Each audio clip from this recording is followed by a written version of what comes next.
Hello and welcome back to Crystal Confab. And in this episode, we give you permission to smoke.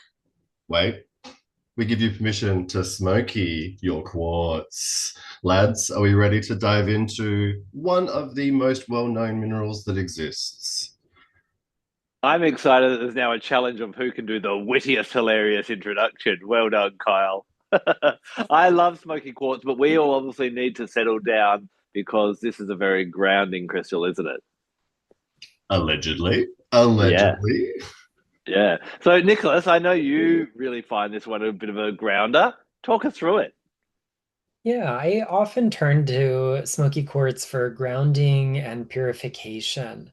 And to understand why, in true Nicholas fashion, we're going to explore what makes smoky quartz special.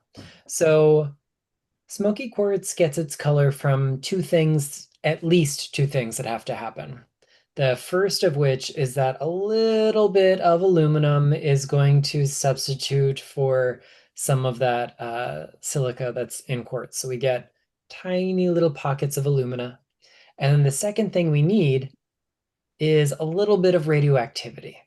And this is not going to make the quartz radioactive, but it bends the shape of the bonds where the alumina connect to the surrounding silica in the crystal structure.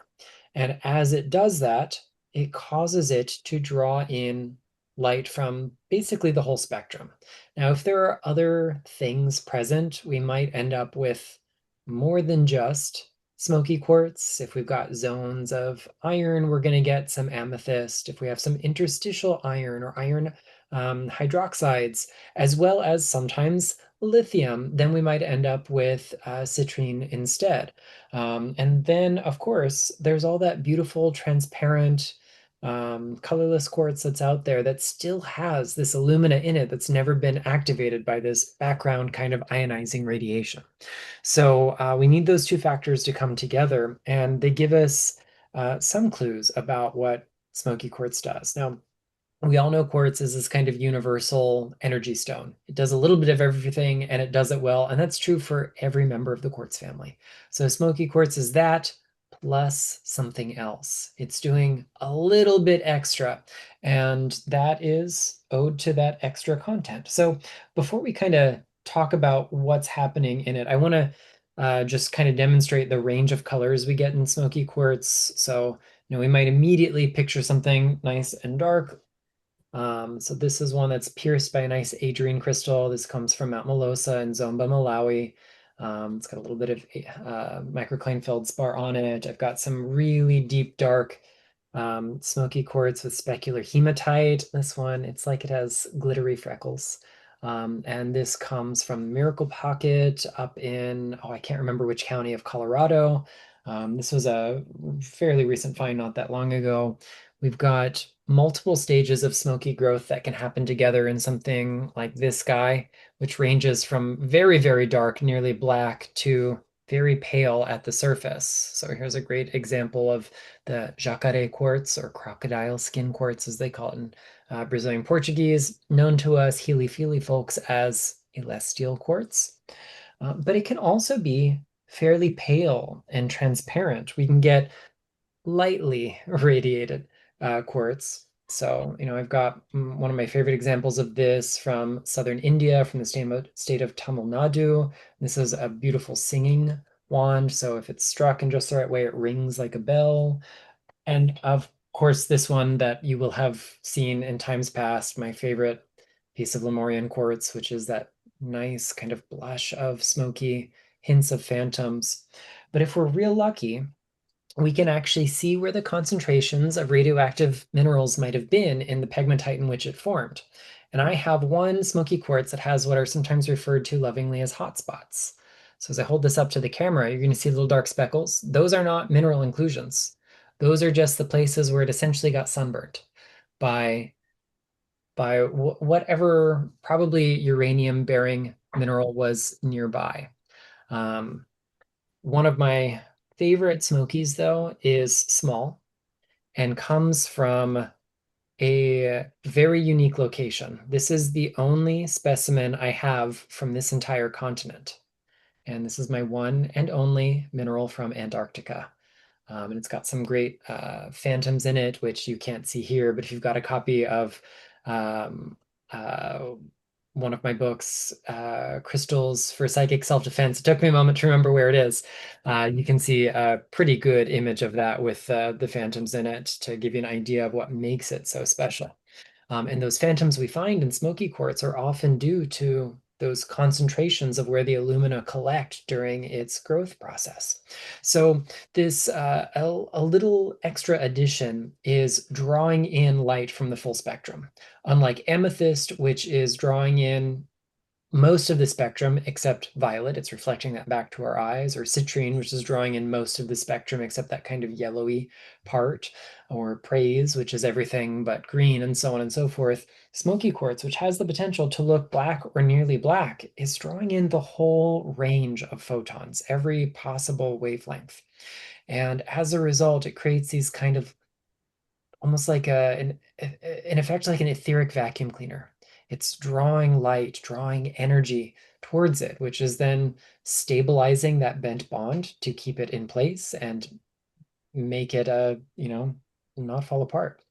And this sense of drawing out and stabilizing are the two primary mechanisms that I lean on smoky quartz to provide for me. It is grounding and anchoring without feeling heavy the way some grounding stones do. It's not going to feel like hematite or even black tourmaline or a jasper. There is still a levity, a lightness to it, and that's light as in airy, but also light with a capital L. Something there is quite illuminating about it, the way it directs light towards the interior of things. And the way that it draws impurities out, but also draws light in to provide a sense of stability is really important in how it works, because it enables us to kind of connect to something bigger. Every one of those isolated packets of alumina that is substituted for a bit of silica in the structure is by itself in isolation not very exciting. But when enough of them concentrate, when we start to see them all get activated, all turned on by that radiation, then the quartz takes on a whole new appearance. Then it is suddenly transfigured into something maybe a little darker and brooding, something that is harder for light to pass through because it's absorbing so much more of it. Less escapes. So if we need the quality of something that can slow down life without making it grind to a halt, if we feel like we're carrying around emotional, energetic, psychic miasma that's like stuck and embedded within us, let it be the kind of psychic vacuum cleaner to draw it out and allow for that free flow of light and energy and emotion that leads to a state of luminous balance and health. So I find it a really versatile stone. It is maybe not my first pick for the average person who just wants normal grounding, because I think most people need, when they recognize they need grounding, they need like grounding with a capital G. They need to be anchored. You got to like tie the brick to their feet. Um, but when we need that sense of dynamic grounding, of not being weighed down, of being light but still tapped into the earth, I think it's a fabulous stone. I think there's a really interesting dynamic between that brown grounding ability of the crystal, but the fact that it's a quartz. And we know that quartzes are amplifiers and energizing as well. And I think Nicholas kind of captured that really well in what he was summarizing there. I love smoky quartz for an aspect of grounding when it comes to chakra work. And I want to talk a little bit about the Earth Star chakra. So the seven main chakras are the ones that are pretty well known, and they've kind of evolved over time from Eastern traditions that had similar kind of systems.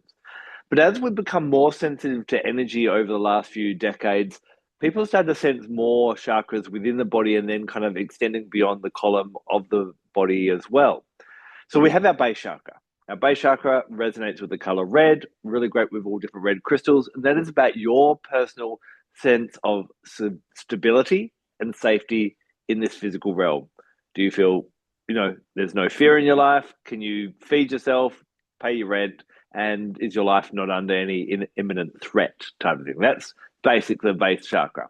As we go to the Earth Star chakra, this is located around 30 centimeters, maybe 6 inches below the feet. And this kind of expands out that connection to the physicality. It's about your relationship with everything on this earth. Every human, every animal, every plant, every crystal, everything. Realizing that you are part of that web and feeling that connected as well. And I really want to take off from what Nicholas is saying about how it vacuums and draws in all the light. When we work with our Earth Star chakra, it allows us to draw in that collective consciousness, that wisdom from everything else, to feel one and all. And this can be really beneficial in a couple of different ways. First of all, really, really frigging grounding. Secondly, it allows us to be mindful that there is a world beyond ourselves. The base chakra in some ways is slightly selfish, but this is now really allowing us to be a bit more conscious of other people, conscious of the environment, conscious of the world around us, and can be really beautiful at helping us to connect just with the nature that's in your own garden. You don't need to go anywhere special as well. But it also works the other way, where sometimes we can be surrounded by humans or by ourselves and feel really lonely.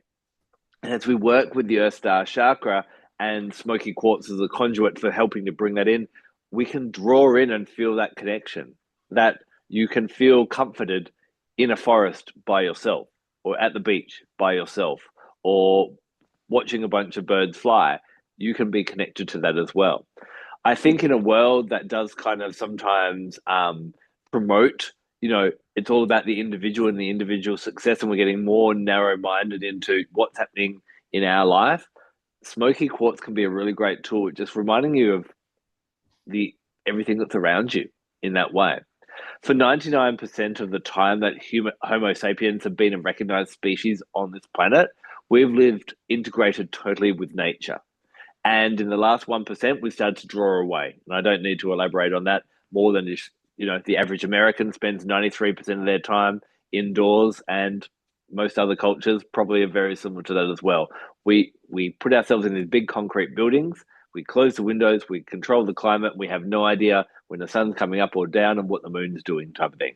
I think working with your Earth Star chakra and Smoky Quartz can be another way to reconnect with that. And that's not just for like, okay, so you can see the sunrise and it's pretty. Our body needs it. We as a species have evolved very quickly technologically, but the way the body evolves takes generation upon generation upon generation type of thing.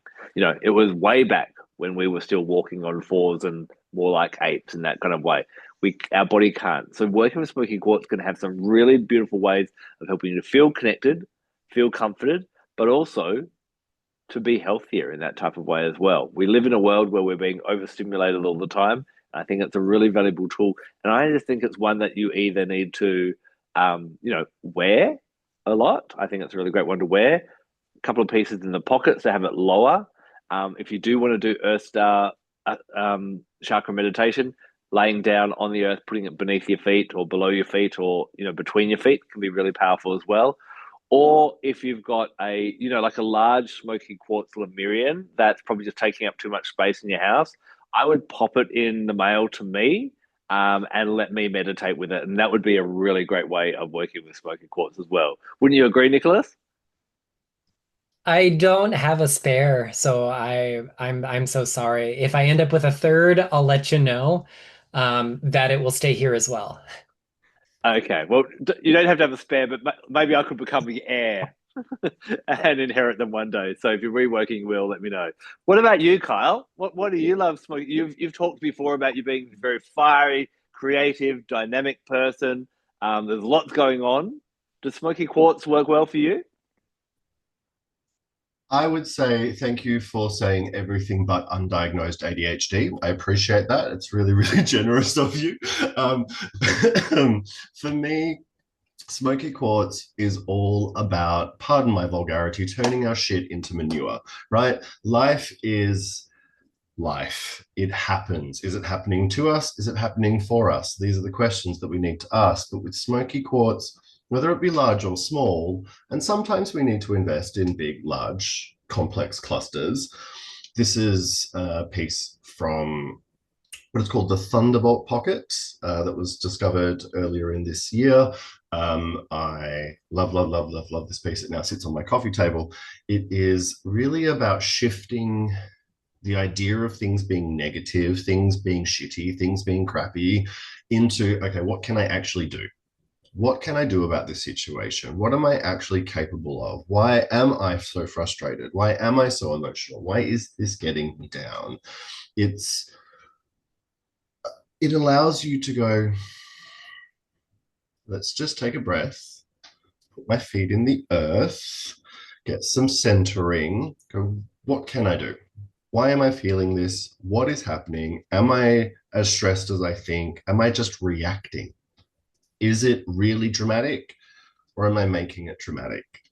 Is it traumatic, or am I making it traumatic? Like, we are very much influencing our reaction to what's happening around us. And I find Smoky Quartz allows us to really cut out the overstimulated, the excessive nature of our human energy. It reins it back in, settles it, as Nicholas mentioned, puts it into the earth, like it grounds it into the earth, as Adam mentioned, the earth star, like below the feet, into that mycelium of connection that's like everything. It really removes it from our human form so we can have some perspective on it. And I love the term shit to manure, because that's life, right? But it is also where we get nutrients, we get that health to allow other things to grow. As someone who has family that had market gardens back in the day and farms, if you don't have manure, nothing's growing, right? So life is life, death, and all of those processes. Shit is kind of the end that can then be turned into something new. Manure brings new life, new beginnings, fresh starts. Smoky Quartz can really allow us that ability to see where things have finished, come to a point of stopping, come to a point of completion, come to a point of ending. What's the next stage? What's the next evolution? How do we take it forward? How do we shift it? How do we make it more than what it was? How do we take the lesson? How do we take the trauma? How do we take what has happened and then make it something else? It's very much about the reformation of what comes to you. As Nicholas mentioned, like, it brings in all of that light and it sends it all out, but in a different color or in a different form, in something that we can't necessarily see all of the spectrum. We just sort of see these smoky tones.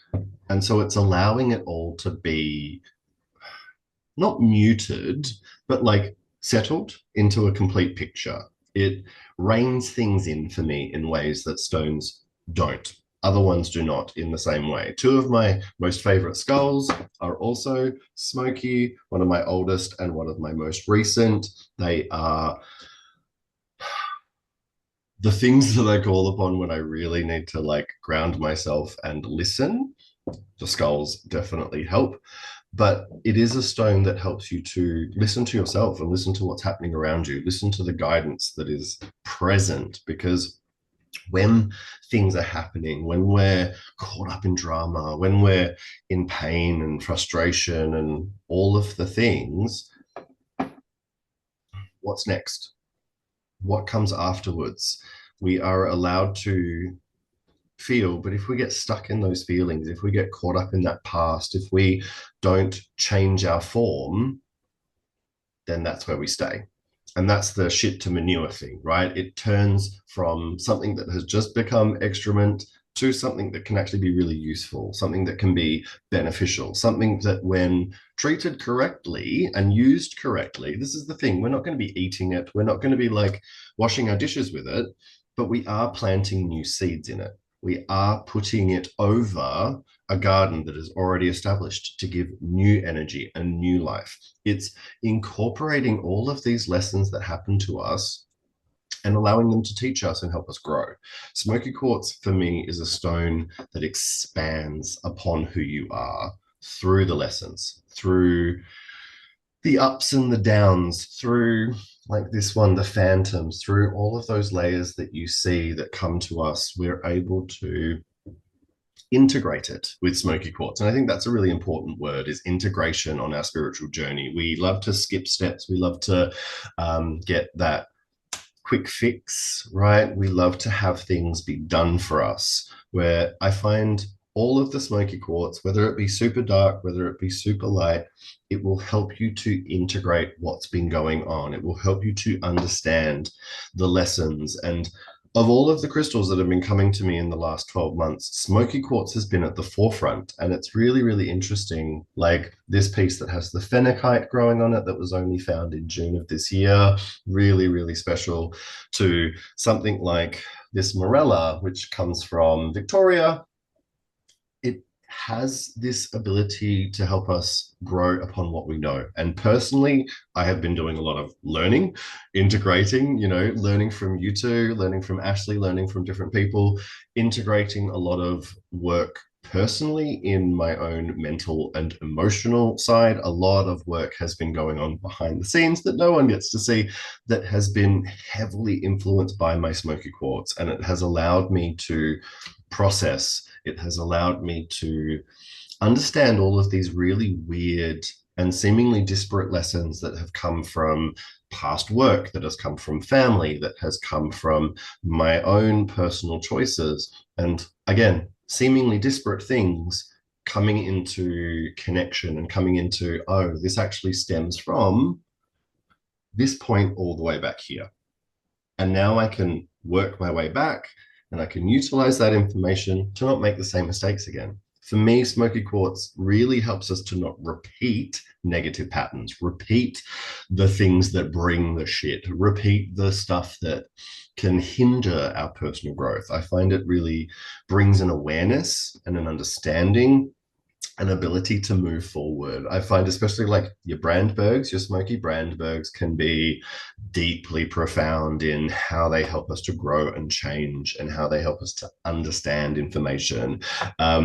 These Tessin habits I find to be really interesting. There is this like bringing together and almost like wedging of information in that I find really enjoyable to work with. It's like, all right, let's bring it all in and focus it so you can do something with it. I find you can't escape the next thing when it comes to Smoky Quartz. It is ready to help you move on to the next thing. And I think if we can remind ourselves that what is happening now is not forever, what is the past is not the future, what is present is not forever.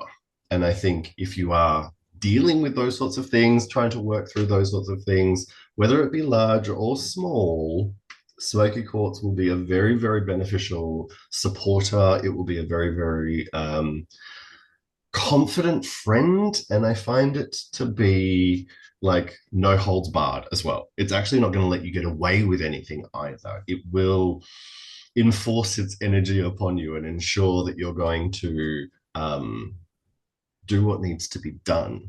And if you can find a piece that you can kind of develop a really deep relationship with, it doesn't have to be all the pieces like me. I'm excessive. I'm a maximalist. If you can develop a relationship with a piece, you will find it constantly helping you throughout those evolutionary changes. For example, this piece has been with me for nearly 15 years, and it has only been in the last 12 months that I've really upgraded to bigger pieces. So you can really develop relationship and grow with, or have it grow with you as you grow on your journey as well. I wanted to ask you, we've talked a lot about the different range of from really light Smoky Quartzes. I've got the pendant here with the champagne aura quartz on top, through to that really dark kind of color. I find them all to be quite grounding, whereas I find the lighter it is, it grounds gentler, whereas this it's a bit more forceful. When I say gentle, I don't mean that's less powerful. It just has a different way of doing it. How would you differentiate a light Smoky Quartz to a dark Smoky Quartz, or even the way up to the Mauryan black Smoky Quartz kind of thing? How would you describe the energy difference? So for me, the light Smoky Quartz is like stepping outside barefoot onto the grass, taking a few breaths and allowing that settling to happen kind of organically. I find the really dark smoky quartz like stop, breathe, anchor, like it's very determined, and it's like it will speak very loudly to you. So anywhere in between, you will find a different level of kind of not forcefulness, but not going backwards and going forwards. That's for sure. And I find the Mauryan style, the really black, to be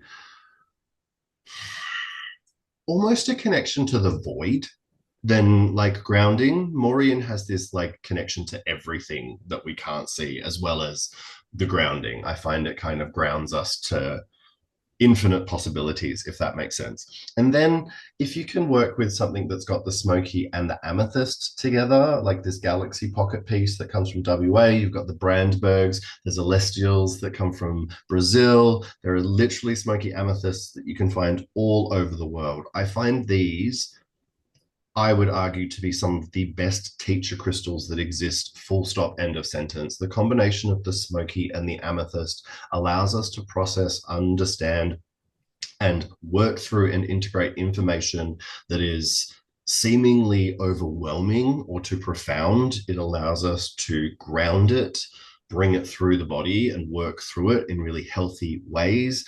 I find it to be some of my absolute favorite meditation crystals to work with, and I can't speak more highly of them. Nicholas, do you find the same with the difference in the range of brown colors?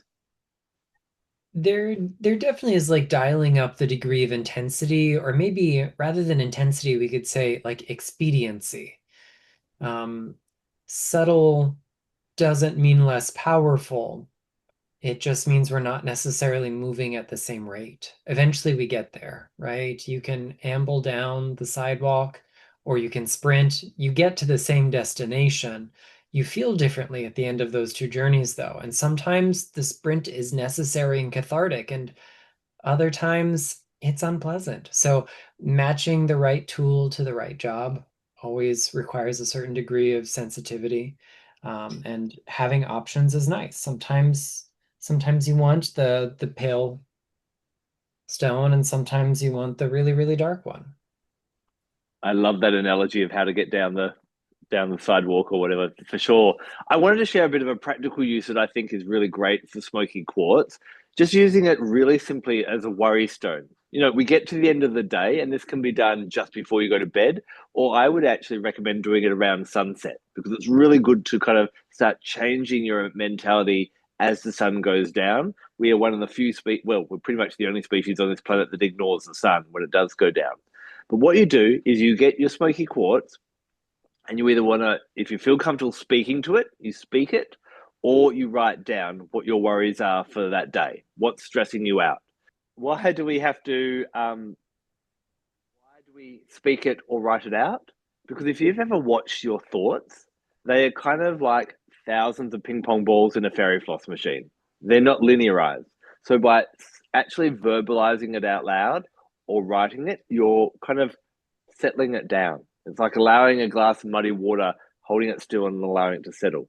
And just by linearizing it, you're getting it off your chest. And you can also put any of that negative energy, any of those worries, into that smoky quartz. And then if you've written it down, put the crystal and the bit of paper, or if it's just what you spoke to the crystal, leave it outside on the earth to cleanse overnight. I would, if you still tend to lay in bed at night worrying, diffusing oils like ylang ylang are really good, but another bit of smoky quartz, just a small, probably lighter piece in your pillow slip could be another way of settling the brain down as well. But that can be a practical way of just allowing yourself to ground and kind of have that check-in at the end of the day, so that you're not carrying the stresses of the day into that night as well. Kyle, any other uses that you'd recommend for smoky quartz on a practical point of view? I will actually just reinforce that point that you made. This piece, as I mentioned, lives on our coffee table. And the coffee table, as I've mentioned, is where my husband and I have our evening conversations and debrief for the day and allow ourselves to talk about our stresses. And I always find this communication over this piece to be really healing. Like, I find both of us to be much more relaxed after that conversation after dinner. So if you have a partner, if you're in a house that is shared, it can be really useful for that even communication and debrief sort of energy. I absolutely love it on a practical level to be, especially if you are seated for a really long period of time at a workstation, to be with you. I find it to be helpful for not being distracted, but also helpful for not being like frustrated with your workload, if that makes sense. I find I can get frustrated with workload, especially if I have to be stationary for a long period of time. And so it allows me to be stationary and do what needs to be done and process what needs to be processed without sort of getting distracted and frustrated by it. So, on a really practical level, for staying on task, it can be really useful. And if I find the day is going to need it, then I have bracelets to wear as well. And on a practical level, be comfortable talking to your crystals, because if you can be comfortable talking to Smoky Quartz, it can help you to shift that way of speaking. It can help you to actually hear what you're saying, if that makes sense. Like, you actually, once you verbalize it, you go, oh, I'm actually saying a really negative thing about myself. Let's rewrite that. Let's change that pattern. Let's awaken our awareness to, oh, I hate it. I'm so stupid. I fucked up again. You go, oh, wait, I was under a lot of pressure. There was a lot of expectation. I was highly stressed. And so a mistake happened. I am going to rectify that by XYZ. Does that make sense? So it allows you to be more compassionate and real about what's going on. So you don't be beating yourself up so much, which we don't love. Mm. Nicholas, you've written several books now. I'm sure, I'm just reflecting on the few I've got from you in my collection. Smoky Quartz appears in some of them. What are some of the practical tips you've offered in some of your books for using Smoky Quartz? So, I mean, one place to get started, add it to your grids. It's going to be wonderful because it's going to add that stabilizing, purifying, grounding effect while still being as amplifying as any other variety of quartz. I love it for gridding your environment. So I've got, we'll say, some strategically located smoky quartz throughout the home. They might not appear to be in individual grids, but they are part of the larger grid that is our home. And also just taking a nice dark piece of smoky and a nice transparent piece of clear quartz and using them together for that kind of balancing effect. It's like heaven and earth, or yin and yang, or day and night, however you want to conceive of those kind of complementary poles. They work really nicely together. You can hold one in each hand. You can start with one and move to the other.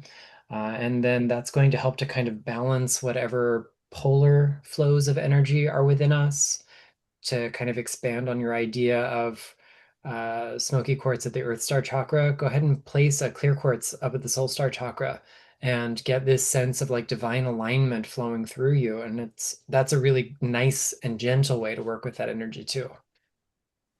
The smoky quartz has got a whole range of different uses, and I think it's really good as a pairing crystal with some of our higher vibration crystals as well.